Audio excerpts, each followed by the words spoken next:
All right, everybody, welcome. So today we're going to take a bit of a leap.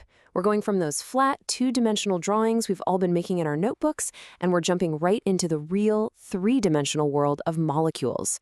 We're going to figure out their actual shapes using this really cool tool called VSEPR theory. Let's get right into it. So here's our roadmap for this explainer.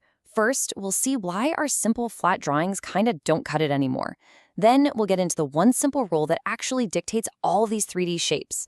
After that, we'll build some of them, talk about a chemical tug of war called polarity, and then we'll wrap it all up by figuring out why any of this stuff actually matters in the real world. You ready? Okay, first things first. We have got to move beyond those trusty, but let's be honest, ultimately flat Lewis diagrams we've been drawing. I mean, we've all spent a good amount of time drawing structures just like this one for methane, CH4. You know the drill, right? You put a carbon in the middle, you stick 4 hydrogens around it, and you draw these nice, neat 90-degree angles, because it looks clean on paper.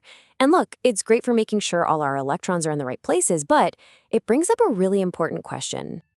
Yeah, is this actually what methane looks like floating around in the real world? Are molecules just flat little crosses? Well, you probably guessed it, but the answer is a big, resounding no way. To understand what they really look like, we've got to start thinking in 3D. And that brings us to this key idea, molecular geometry. It sounds fancy, but it's just what it says it is, the three-dimensional arrangement of atoms within a molecule. And to figure this out, we can't just rely on our flat drawings anymore. Nope, we need a new set of rules. So what are these new rules? Well, that brings us right to our next section, where we're going to learn how to predict these 3D shapes using a super powerful idea called VSPER theory. Okay, VSEPR. It stands for valence shell electron pair repulsion. And I know that is a mouthful, but the name literally tells you everything you need to know. Let's break it down. We're looking at the valence shell. That's the outer shell of electrons. We're looking at the electron pairs in that shell. And the most important part, we're looking at how they repel each other. It's a model that predicts the 3D shape of a molecule, all based on one super simple, fundamental rule. And here's that rule. Electrons are all negatively charged. And what do like charges do? They repel. They push away from each other.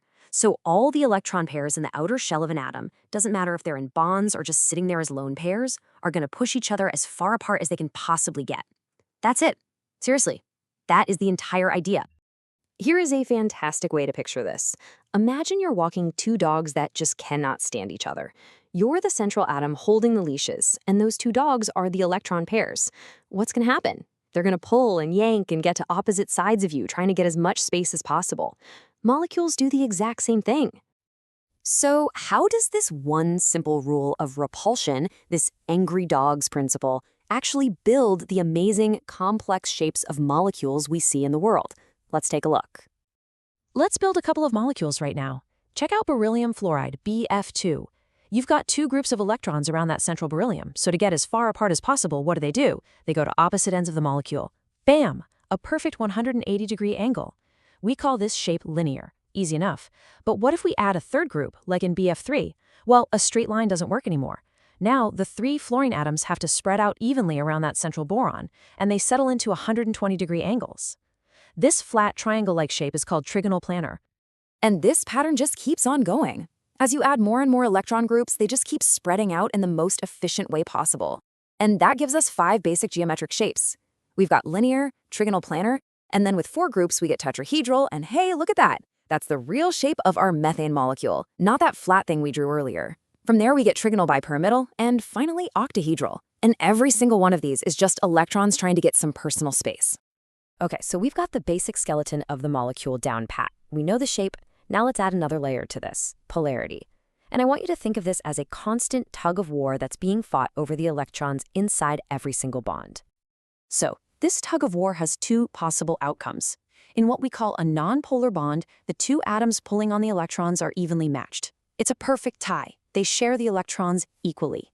But in a polar bond, one atom is kind of like a bully. We say it's more electronegative, and it pulls those shared electrons a lot closer to itself. It's an unequal sharing. I love this analogy, it's perfect. A polar bond is like sharing a blanket with that one friend who always hogs it.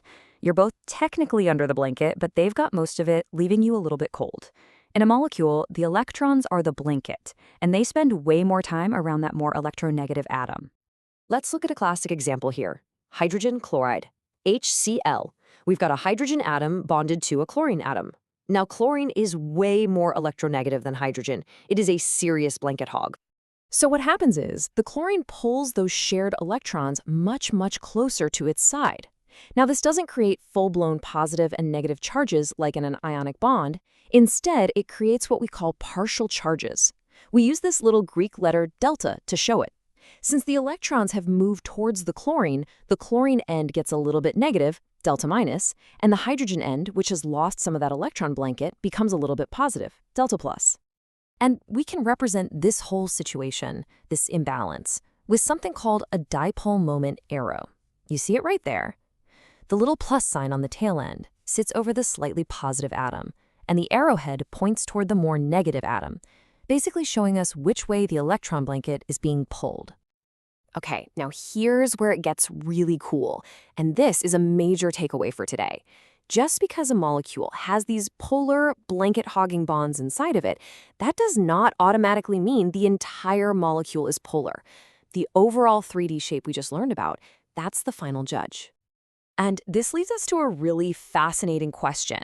Can you have a molecule that's full of polar bonds, but as a whole is completely nonpolar? It sounds like it shouldn't be possible, right? But the answer is a definite yes. Check out carbon dioxide, CO2. Oxygen is much more electronegative than carbon, so each of those carbon-oxygen bonds is super polar.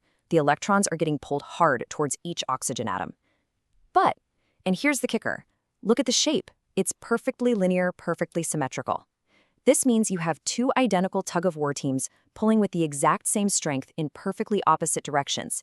And what happens when you do that? It's a stalemate, a total wash. They cancel each other out completely.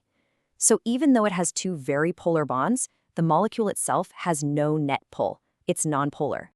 And hey, here's a fantastic little trick to help you remember this. Just think, snap. Symmetrical molecules are nonpolar, asymmetrical molecules are polar. If the shape is symmetrical, like our linear CO2 or our tetrahedral methane, and all the atoms on the outside are the same, those individual tug-of-war pulls will always cancel out. It's balanced, so it's nonpolar. If the molecule is lopsided or asymmetrical, the pulls won't cancel and you'll end up with a polar molecule. So we've gone from 2D to 3D. We've talked about this electron tug-of-war called polarity, but why? Why does any of this matter? Well, the short answer is pretty much everything. A molecule's shape and its polarity are basically the keys that determine almost all of its properties. You see, knowing a molecule's shape and its overall polarity is the first step to predicting how it's going to behave in the real world. It's the reason water, which is a very polar molecule, has such a high boiling point. It's why nonpolar oil and polar water just don't mix. This stuff dictates everything from how medicines interact with our bodies to how soap actually gets your hands clean. So I'll leave you with this question. Now that you can figure out a molecule's shape and its polarity, what other properties of the world all around you do you think you can start to unlock? Thanks for tuning in.